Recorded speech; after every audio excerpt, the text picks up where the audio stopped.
السلام علیکم ورحمۃ اللہ وبرکاتہ نحمده ونصلی علی رسولہ الکریم اما بعد فاعوذ باللہ من الشیطان الرجیم بسم اللہ الرحمن الرحیم رب اشرح لی صدری ویسر لی امری واحلل عقدۃ من لسانی یفقہوا قولی ربی زدنی علما ربی یسر ولا تعسر وتمم بالخیر وبک نستعین یا فتاح یا فتاح یا فتاح اللهم انفعنا بما علمتنا وعلمنا ما ينفعنا وزدنا علما سبحانك لا علم لنا إلا ما علمتنا إنك أنت العليم الحكيم اللهم ألهمنا رشدنا وقنا شر أنفسنا ربنا تقبل منا إنك أنت السميع العليم وتب علينا إنك أنت التواب الرحيم آمين يا رب العالمين۔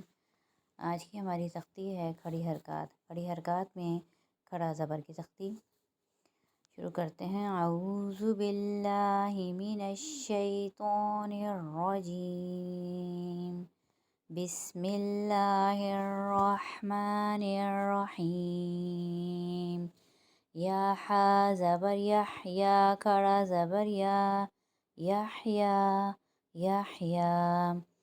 طا زبر طا، غین کھڑا زبر غا، طغا طغا۔ اب یہاں پر یا جو ہے وہ بے حرکت ہے، اس کے اوپر کوئی حرکت نہیں، اس لیے ہم اس کو جوڑ میں بھی نہیں نام لیں گے، یعنی ہجی کرتے وقت بھی نہیں اس کو پڑھیں گے، اور وقف کی صورت میں بھی نہیں پڑھیں گے۔ عین زبر آ، لام کھڑا زبر لا، علا علا۔ اسی طرح اس حرف میں بھی ہے، اگلے میں بھی، اس سے اگلے سجا، اغنا، تغزا، ان سب میں یہی صورت ہے۔ قاف زبر قا، لام کھڑا زبر لا، قلا قلا۔ سین زبر سا، جیم کھڑا زبر جا، سجا سجا۔ حمزہ غین زبر اغ، نون کھڑا زبر نا، اغنا اغنا۔ تا را زبر تغ، زاد کھڑا زبر ضا، تغضا تغضا۔ یہاں پر تا اور را، تا باریک اور را موٹا، ترضا، ضاد بھی موٹا، ترضا۔ حمزہ کھڑا زبر آ، واو کھڑا زبر وا، آوا آوا۔ اسی طرح یہاں پر یا جو ہے وہ بے حرکت ہے، اس لیے اس یا کو بھی جوڑ میں اور وصل دونوں میں نہیں پڑھا گیا۔ حمزہ کھڑا زبر آ، میم زبر ما، آما، نون زبر نا، آمنا آمن۔ حمزہ کھڑا زبر آ، دال زبر دا، آدا، میم زبر ما، آدما آدم۔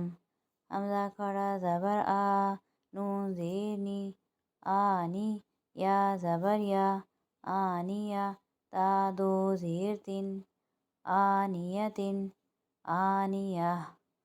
قاف زبر قا، قاف کھڑا زبر قا، نون زیر نی، قانی، تا کھڑا زبر تا، قانیتا، تا زو زیر تن، قانتاتن قانتات۔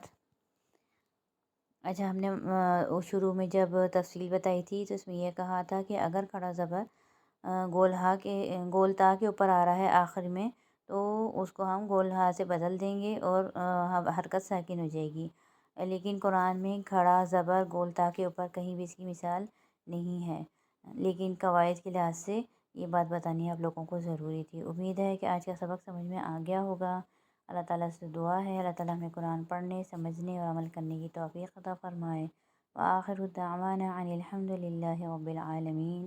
سبحان ربک رب العزة عما یصفون وسلام علی المرسلین والحمد للہ رب العالمین۔ السلام علیکم ورحمۃ اللہ وبرکاتہ۔